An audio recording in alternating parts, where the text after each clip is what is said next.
We've been going through this month, these last few weeks. We started out this series on asking of the Lord. Started by looking at David, 1 Samuel 23.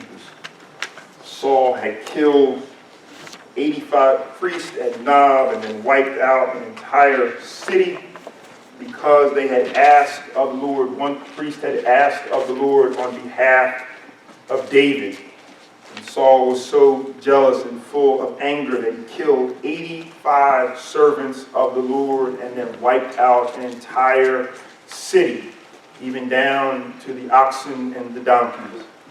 We saw in that moment that what David did, even with Saul coming after him, was he asked the Lord, asked of the Lord, what should I do? Are you sure, God, that's what you're speaking? Are you sure that's what you would have me to do?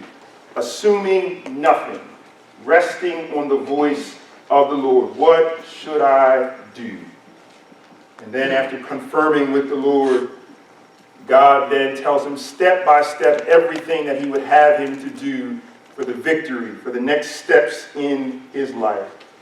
Then we looked in 1 Samuel 30, the humorous passage where the Amalekites had raided